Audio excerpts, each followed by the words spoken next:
ታሪካችን ሲጀምር ይህቺ የ10 ዓመቷን ትንሽዬ ልጅ ማያን ያሳየናል። ከቤተሰቦቿ ጋር አንድ ላይ በመሆን በቅርቡ ወደ አፍሪካ ስለመጣች እዚህ ደግሞ ህይወቱን መልመድ ስለከበዳት በጣም ደብሯት ቀን ሙሉ የምታደርገው ነገር ቢኖር ከጓደኛዋ ጋር በቪዲዮ ኮል መነጋገር ነበር። ወደዚህ ቦታ ደግሞ እንዲመጡ ያደረጋቸው ዋነኛው ምክንያት አባቷ ጆን የአንበሶች እንክብካቤ ጣቢያ ለማስተዳደር ለስራ እዚህ ሀገር ስለሚመቸው ነበር። ስለዚህ በሱ ስራ አማካኝነት መላው ቤተሰቡን ይዞ መጀመሪያ የሚኖሩበትን ከተማ በሙሉ ምቾት ትተው ወደዚህ መምጣት ነበረባቸው። ነገር ግን ሚያ ይህንን ገጠራማ የሆነ አካባቢ በፍጹም ልትወደው አልቻለችም። ድሮ የምትኖርበትን ከተማ በጣም በመናፈቅ እንመለስ ነበር ሁል ጊዜ ጥያቄዋ።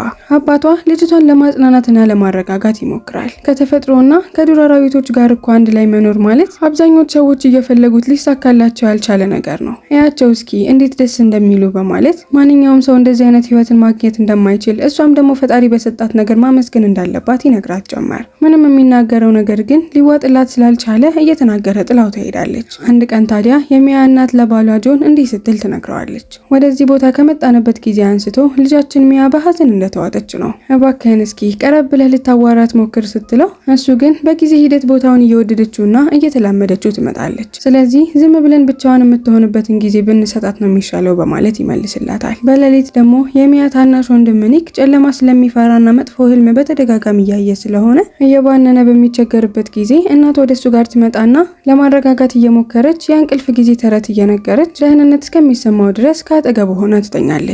በነጋታው ጠዋት አባትየው ልጆቹን ለማስደሰት ሲል ትልቅዬ ፓርቲ ያዘጋጅና ለሚያ ደግሞ ትንሽዬ የሆነች ነጭ አንበሳ እንድትዝናናና ብቸኝነቷን ለማስረሳት በማሰብ ይዞላት ይመጣል። ነገር ግን ሚያ አንበሳውን ልክ እንደተመለከተችው ምንም አይነት ደስታ ሳይሰማት ተነስታ ወደ ክፍሏ በመግባት ከድሮ ትምህርት ቤት ጓደኛዋ ጋር በቪዲዮ ኮል ማውራት ትጀምራለች። ጓደኛዋን በዚህ ጊዜ ስራ አለብኝ በማለት ቪዲዮ ኮሉን ቶሎ ብሎ ይዘጋባታል። በዚህ ጊዜ እዚህ ከመጣት ጀምሮ የምታናገረው ሰው ስላልነበራት ቶሎ ብሎ ደግሞ ስልኩን ሲዘጋባት በጣም የብቸኝነት ስሜት ይሰማትና ልክ ማልቀስ ስትጀምር አዲሱ የተገዛላት ትንሽዬ የሆነ አንበሳ ወደ እሷ ክፍል ይመጣና ከእሷ ጋር መጫወት ይጀምራል። እሷን ብትሆን ከሱ ጋር እየተጫወተች ሳታስበው ፈገግ ማለት ትጀምራለች። ቀስ በቀስ ሳታስበው ያንን ትንሽዬ አንበሳ ወደደችው። ሁለቱ እየተጫወቱ እያለ ታዲያ ታናሽ ወንድሟ ወደ ክፍሉ ገብቶ የምታረገውን ነገር ሲመለከት እስካሁንም ድረስ ቢሆን እዚህ አካባቢ መጥተው መኖራቸው ደስተኛ እያደረጋት እንዳልሆነ ለማሳየት አንበሳውን ወደ ጎን ትገፋዋለች። ጊዜያቶች በደንብ እያለፉ በሚመጡበት ጊዜ ግን ሚያ ከትንሽዬው አንበሳዋ ጋር በጣም እየተዋደደች ይባስም ብሎ አብዛኛውን ጊዜዋን የምታሳልፈው ከሱ ጋር እየተጫወተች ብቻ ሆነ። በቅርቡም ሁለቱ ቤስት ፍሬንዶች ለመሆን በቁ። ለአንበሳዋም ቻርሊ በማለት ስም አወጣችለት። ወላጆቿም ሚያ ከወንድሟ ጋር ከአንበሳው ጋር እየተጫወተች ፈገግ ስትልና ስትደሰት በመመልከታቸው በመጨረሻም ከከተማ ውጭ ያለውን ህይወት መልመዷ ትልቅ እፎይታ እንዲሰማቸው አደረገ። ቻርሊ እያደገ በሚመጣበት ጊዜ ግን ሹል የሆኑ ጥርሶቹንና ጥፍሮቹን በመጠቀም እቃዎችን መበጣጠስ፣ መቧጨርና ማውደም ይጀምራል። ይህንን ሁሉ ነገር እያደረገ ቢሆንም ግን ሚያ ከሱ በፍጹም መራቅ አልፈለገችም። ጊዜ እያለፈ ሲሄድ ቻርሊ በቤቱ ውስጥ ባሉ ሰዎች በሙሉ የተወደደና የተከበረ የቤተሰቡ እውነተኛ አባል ሆነ። ሙሉ 3 ዓመታት አለፉ።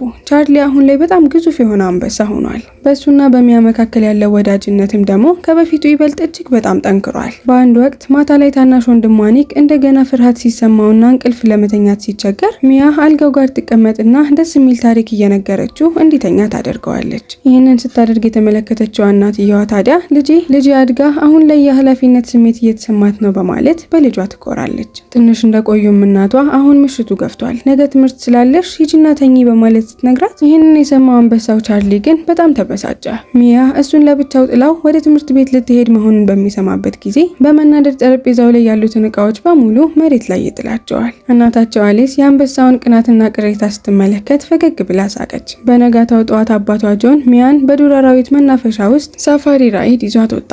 ሚያም ከአባቷ ጋር ባሳለፈችው ጊዜ በጣም ነበር የተደሰተችው። ከዚያም ወደ አንድ የውሃ አካል ይዟት በመሄድ በውሃ ውስጥ የሚገኙትን ግዙፍ የሆኑ ጉማሬዎች አሳያት። ጆንም በልጅነቴ ከአያቴ ጋር ወደዚህ ቦታ መጣ ነበር እያለ እዚህ ቦታ ያሳለፋቸውን ጊዜያቶች በሙሉ የልጅነቱን ትውስታ እያካፈላት የተፈጥሮን ድንቅ ውበትና አካባቢዋን ከልቧ እንድትወድ በማሰብ ነበር። ወደ ቤት እየተመለሱ እያለ አእምሯን ሲረብሻት የነበረውን ጥያቄ ለአባቷ አቀረበችለት። ቻርሊ አድጎ ትልቅ ሲሆን ትሸጠዋለህ እንዴ በማለት ስትጠይቀው አባትየው የኔ ልጅ ቻርሊ እኮ የዱር አራዊት ነው። የዱር እንስሳ ደግሞ በቤት ውስጥ ለዘላለም በነፃነት ማስቀመጥ አንችልም። ጊዜው ሲደርስ መሸጣችን የማይቀር ነገር ነው። በዚህ እንዳትከፋ እንድትከፋና እንድትረጋጋም ሲል ግን አሁንም ቢሆን እስኪያድግና ለመሸጥ እስከሚበቃ ድረስ ብዙ ጊዜ ስላለን አሁን ላይ መጨነቅ አይጠበቅብሽም በማለት ይነግራታል። ሚያ የእግር ኳስ ጨዋታ በጣም ትወዳለች። ለልምምድ በአቅራቢያ ወደሚገኘው ከተማ ስታዲየም በምትሄድበት ጊዜ ሁል ጊዜ ካርሊ በብረት እስር ቤት ውስጥ ይታሰር ነበር። ነገር ግን ካርሊ መታሰርን በጣም ነበር የሚጠላው። በአንድ ወቅት በንዴትና በጭንቀት የተነሳ ቻርሊ በአንድ ሰራተኛ ላይ ጥቃት ያደርሳል። ይህንንም አባትየው ሲመለከት በጣም ተበሳጨ። በሌላ በኩል ደግሞ ሚያ ከምትወደው አንበሳ ከቻርሊ ጋር በመራቋ ምክንያት በልቧ ትልቅ ሐዘን ተሰማት። በስታዲየም ውስጥ ባለው የእግር ኳስ ጨዋታ ላይ ራሱ ጭራሽ ትኩረት ማድረግ እያቃታት ይመጣል። በተመሳሳይ ሰዓትም ቢሆን ደግሞ ቻርሊ ከሚያ በመራቁ ምክንያት እያለቀሰና እየተሰቃየ ነበር። እሷ ከዛ ቦታ ከሄደች ጊዜ ጀምሮ ምንም አይነት ምግብም ሆነ ውሃ አልቀመስ ብሎታል። እሷ የምትመጣበትን ጊዜ ብቻ በጉጉት ይጠባበቅ ነበር። የአንበሳውን ሁኔታ ያየው አባቷ ጆን ታዲያ ነገሩ ባሰበው መጠን ቀላል አለመሆኑን ተረድቶ በከፍተኛ ሁኔታ መጨነቅ ጀመረ። በቀጣዩ ትዕይንት ላይ ሚያ ለአሰልጣኟ እንኳን ሳታሳውቅ ጨዋታውን በድንገት አቋርጣ ወደ ቤቷ ለመመለስ ፈጣን የሆነ ጉዞ ትጀምራለች። የቻርሊ ናፍቆት ከእቅዷ በላይ ሆኖባታል። ለሚያ እናት ተደውሎ ሚያ ማንንም ሳታሳውቅ ከዛ ቦታ እንደተሰወረች በሚነገራት ጊዜ በጣም ነበር ክው ያለችው። በመደናገጥም ወደ ውጪ ስትወጣ ግን ሚያ በደስታ ከአንበሶቹ ጋር እየተጫወተች እያለ ተመለከተቻት። በጥቂት ቀናት ውስጥ ቻርሊ ሙሉ በሙሉ ግዙፍና ፈጣን የሆነ አንበሳ ሆነ። ነገር ግን አሁንም ቢሆን እንደ ድሮ በቤት ውስጥ ከሚያ ጋር በነፃነት እየተዘዋወረ ነበር የሚኖረው። ነገር ግን ጠረጴዛ ላይ ያሉ ምግቦች ላይ እየተሰቀለ ሲመገባቸውና የፈለገውን ነገር መሬት ላይ ሲጥል አባትየው ተመልክቶ ትዕግስቱ በሙሉ ያልቅና ቻርሊ አሁን ላይ እንደ ሌሎቹ አንበሶች በቃ መታሰር አለበት በማለት ይወስናል። ወዲያው ሚያ ትመጣና ቻርሊን ይዛው ወደ ክፍሏ ትሄዳለች። በቀጣይ ቀን ቱሪስቶቹ እዚህ ያሉትን እንስሳዎች ለመጎብኘት በሚመጡበት ጊዜ ቻርሊ ደግሞ አዳዲስ የሆኑ ፊቶችን ሲመለከት ይደናገጥና በአንድ ህፃን ልጅ ላይ ጥቃት አድርሶ ያቆስለዋል። በቦታው ትልቅ የሆነ ድንጋጤና ግርግር ተፈጠረ። ሰዎቹ ህይወታቸውን ለማዳን እየጮሁ ወዲያ ወዲህ ይሮጡ ጀመር። የብጥብጡን ጩኸት የሰማችው ሚያ ከቤቷ እየሮጠች ወደ ቦታው ስትመጣ ቻርሊ ግራ እየተጋባ ወደ ሰዎቹ እየመጣባቸው እያለ እሷ ወደ አጠገቡ ትደርስና እንደምንም ብላ ለማረጋጋት ትሞክራለች። ቀስ አድርጋ እየመራችውም ወደ እስር ቤቱ በምታስገባው ጊዜ አባትየው ቶሎ ብሎ ከውጭ ይቆልፍበትና በጣም ተናዶ የልጁን እጅ እያመናጨቀ ይዞ እየጎተተ ወደ ውስጥ ያስገባታል። አሁን ቻርሊ ትልቅ የሆነ አንበሳ ሆኗል። ከኛ ጋር እንደ ድሮ መኖር አይችልም። አታዩም እንዴ ሰዎች ላይ እንዴት ጥቃት እንደሚያደርስ እያለ ለልጁ ለማስረዳት ቢሞክርም እሷ ግን እሱ የሚለውን ነገር ምንም ልትቀበለው ራሱ ፈቃደኛ ልትሆን አልቻለችም። በሚቀጥለው ቀን ዴሬክ የተባለ አባቴ የድሮ ጓደኛ የቪዚት ጉዞ ለማድረግ ወደ እርሻ ቦታ ይመጣል። ከዓመታት በፊት ታስታውሳለህ? ነጭ የሆነ አንበሳ እኮ ሰጣለሁ ብለህ ቃል ገብተህልኝ ነበር። እስካሁን ድረስ ግን የገባህልኝን ቃል አልፈጸምከውም በማለት ያስታውሰዋል። ጆንም በዚህ ጊዜ አሁን ላይ ነጭ አንበሳ ልሰጥህ አልችልም፣ አንድም የለኝም በማለት ይነግረዋል። ነገር ግን እንዲህ ያለበት ምክንያት ነጩን አንበሳውን ቻርሊን ልጁ ከምንም በላይ አስበልጣ ስለምትወደውና እሱም ቢሆን ቻርሊን ከቤተሰቡ አንድ አካል አድርጎ ስለሚቆጥረው ነበር። በሚቀጥሉት ቀናት ሚያ እንደተለመደው ከቻርሊ ጋር አብራ እየተጫወተችና ጊዜ እያሳለፈች እያለ እናትየው ትመጣለች። ሰላም እያለቻትም አንቺ ልጅ ከዚህ አንበሳ ራቂ ስልሽ አልሰማልሽኝ አይደለ? አሁን እኮ አድጓል። የዱር እንስሳ ደግሞ ሲያድግ ትንሽ ቆይቶ አንቺን አታክ ማድረጉ አይቀርም በማለት ትመክራታለች። ሚያም ወደ ኋላ እየተራመደች እናቷን አትጨነቂ፣ ሌሎች እንስሳቶች እንደዚህ ሊያደርጉ ይችላሉ፣ ቻርሊ ግን እኔ ላይ በፍጹም አታክ ሊያደርግ አይችልም በማለት እየነገረቻት በቀጣዩ ሰከንድ ቻርሊ ዘሎ ይመጣና የሚያን አንገት ይይዛታል። እናትየው በተመለከተችው ነገር ቆሌዋ ተገፎ የሚፈጠረውን ነገር ማየት ስላልፈለገች አይኗን ስትጨፍን፣ ቻርሊ ግን ልጇን አታክ እያደረገ አልነበረም። ይልቅ ከሷ ጋር እየተጫወተና ለሚያ ፍቅሩን የሚያሳይበት መንገድ ነበር። ይህንን ስትመለከት በስተመጨረሻም ልጇ የምትላትን ነገር አመነቻት። በቀጣይ ቀን ሚያ ከመላው ቤተሰቦቿ ጋር በመሆን በአቅራቢያ ወደሚገኝ ሆቴል እራት ሊበሉ ይሄዳሉ።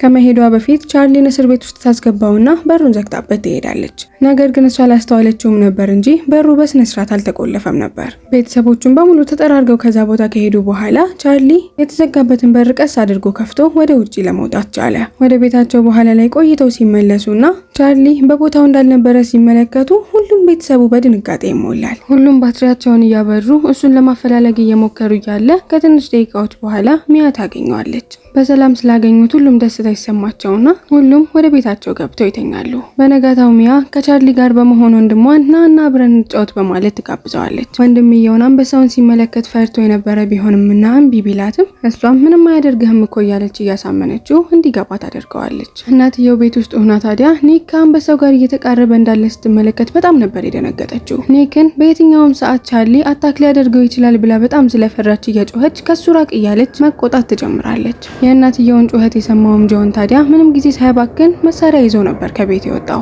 ቻርሊም የእናትየው ጩኸት እየበረታ ሲመጣ አባትየውም ደግሞ ጥይት ይዞ ሲመለከት ይደናበርና ወንድምየውን በኃይል ገፍትሮት ድንጋይ ላይ እንዲወድቅና ጭንቅላቱ እንዲጎዳ ያደርገዋል። በቤት ውስጥ የነበሩት ሰዎች በሙሉ ለተፈጠረው ነገር ሚያን መውቀስ ሲጀምሩ በዚህም ጊዜ ልቧ ይሰበርና ገና ደግሞ አባትየው ይሄ አንበሳ ብዙ ችግር እያመጣ ስለሆነ እሸጠዋለሁ በማለት ሲጨምርላት በነጋታ ወደ አንበሳው ጋር ትሄድና የሚያስከፍለኝ ዋጋ ምንም ያክል ቢሆን አንተን ነፃ አወጣሃለሁ በማለት ቃል ትገባለታለች። ከጥቂት ቀናት በኋላ ሚያና ታናሽ ወንድሟ ኒክ እንደገና ቻርሊን ለመጎብኘት ይሄዳሉ። ሶስቱም ደስ የሚል ጊዜ አብረው ካሳለፉ በኋላ ሚያ በድብቅ ስልኳን ለቻርሊ ትሰጠውና አንድ ላይ ሆኖ ቪዲዮ እንዲቀርጻት ታደርገዋለች።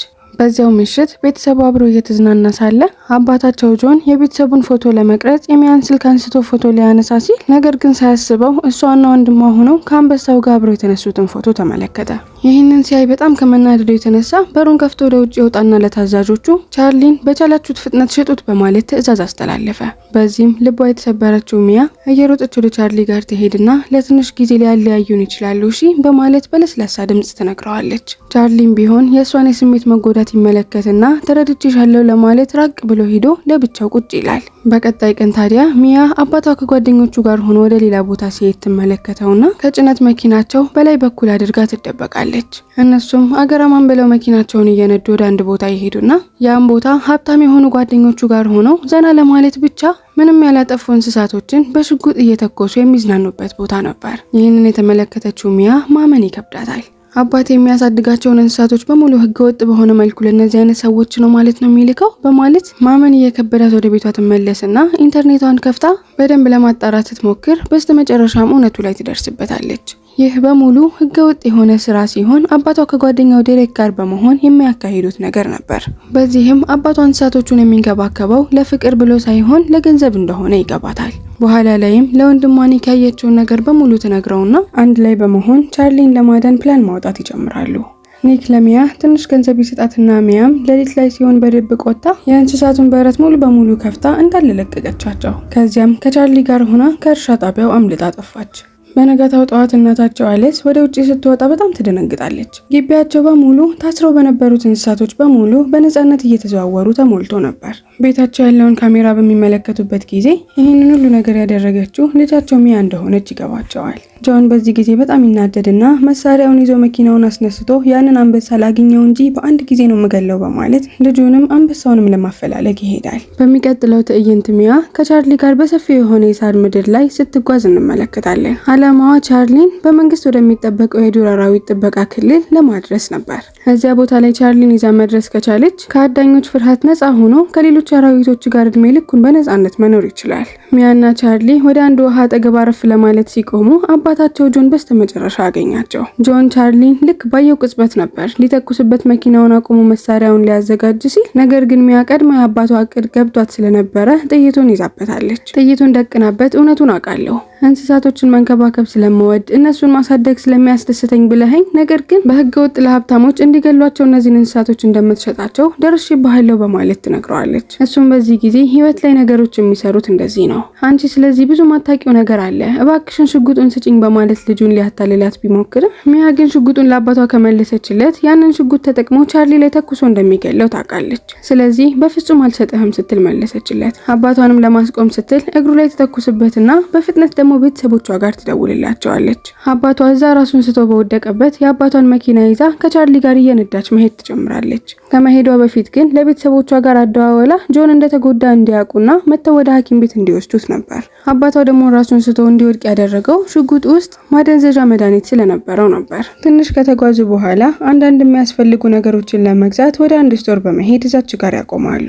ነገር ግን ወደ ቲቪው በምትመለከትበት ጊዜ የሷ ፎቶ ተለጥፎ አፋልጉኝ እየተባለ ነበር። ጭራሽ ብሎ ደግሞ አሁን ላይ ፖሊሶች ራሱ እያፈላለጓት ነው። ይህንን ስታስተውል ቻርሊን በፍጥነት አድርጌ ወደዛ ቦታ ካላደረስኩት በስተቀር ፖሊሶች ይይዙናል በማለት በፍጥነት ጉዞዋን ትቀጥላለች። ከረጅም ጊዜ ጉዞ በኋላ ታዲያ እንቅልፏ በጣም ይመጣባትና ሳታስበው እየነዳች እንቅልፏ ወስዷት መንገድ ላይ የሆነ ነገር ትገጫለች። በዚህም ጊዜ ተለቅ ያለ አደጋ ከማድረሴ በፊት ትንሽ ልረፍ በማለት መኪናዋን አቁማ ትተኛለች። በተመሳሳይ ሰዓት ደግሞ ደርክ ጆንን ለማየት መጥቷል። ባለፈው የተነጋገርንበትን እሰጥሃለሁ ያልከኝን ነጭ አንበሳ እንዴት አደረክልኝ በማለት ሲጠይቀው አባትየውም ቃል የገባውልህን አንበሳ ልጄ ይዛ ጠፍታለች በማለት ይነግረዋል። ይህንን ሲሰማ ድሬክ በጣም ይናደድና ነጩን አንበሳ ለማግኘትን የተቻለውን መስዋዕትነት በሙሉ ከፍላለሁ አሳያለሁ በማለት ይዝትበታል። ይህንን ሲሰማ በጣም ጆን ይደነግጣል። ምክንያቱም ምንም አይነት መስዋዕት ቢያስከፍለኝ ማለቱ ልጅህ በመንገዴ ብትገባብኝ እሷንም እገላታለሁ ማለቱ ነበር። ስለዚህ ጊዜ ሳይባክኑ ቤተሰቦቹ በሙሉ በመኪና ይገቡና ሚያን ማፈላለግ ይጀምራሉ። በሌላ በኩል ሚያ ወደ አንድ ትልቅዬ የሆነ ሞል ወይንም ደግሞ የገበያ ማዕከል ደረሰች። ከሞሉ ጀርባ ደግሞ ስታፈላልገው የነበረውና ደህንነቱ የተጠበቀው ፓርክ ነው የሚገኘው። ብቸኛው ችግር ወደዛ ጥበቃ ክልሉ ለመድረስ ያገዳት ግዴታ በገበያ ማዕከሉ ማለፍ አለባት። ምንም ብታስብም ሌላ አማራጭ ልታገኝ ስላልቻለች አንበሳውን ይዛ ወደ ውስጥ መግባት ትጀምራለች። በቦታው የነበሩት ታዲያ ሰዎች ይህንን ትልቅ የሆነ አንበሳ በሚመለከቱበት ጊዜ በጣም በመደናገጥ እየተጫጫሁ ህይወታቸውን ለማትረፍ ደግሞ መሮጥ ይጀምራሉ። ምንም እንኳን በዙሪያቸው ከፍተኛ ግርግር ቢኖርም ሚያ ቻርሊን በፍቅርና በብልሃት እየመራች በሰላም ወደ ሞሉ በሌላኛው በር በኩል አወጣችው። አሁን ላይ ፓርኩ በጣም ጥቂት ርቀት ብቻ ነው የሚቀራቸው። ሁለቱም ትልቅ የሆነ ተስፋ እየተሰማቸው እንስሳት በነጻነት በህግ ተጠብቀውና ከአደጋ ርቀው ወደሚኖሩበት ቦታ ሊደርሱ ጥቂት ቀራቸው። ያን ቀን ሲመሽ የዱር አራዊቶች በአካባቢው ስለነበሩና ጥቃት እንዳይደርስባት ስለፈለገች ወደ አንድ ዛፍ ላይ ተሰቅላ እንቅልፏን ትተኛለች። ልክ ጠዋት ሲሆን ካቆሙበት መንገዳቸውን እየቀጠሉ እያለ ባላሰቡት ሰዓት ዴሬክ መጥቶ ይይዛቸዋል። ሚያን እየናጠና እያመናጨቀ የት ነው ቻርሊ ያለው እያለ በጣም ያስፈራራት ጀመር። በዛች ቅጽበት ቻርሊ ይመጣና ሚያ አደጋ ላይ እንደሆነች ተመልክቶ ዘሎ መጥቶ ዴሬክ ላይ ጥቃት ማድረስ ይጀምራል። ሁለቱ በዚህ ጊዜ በጣም ነበር የተደናገጡት። ነገር ግን እሱ ምንም አይነት ጉዳት አላደረሰባቸውም። ሲሞክር የነበረው ሚያን ሲደርስባት የነበረውን ነገር ለማስቆም ብቻ ነበር።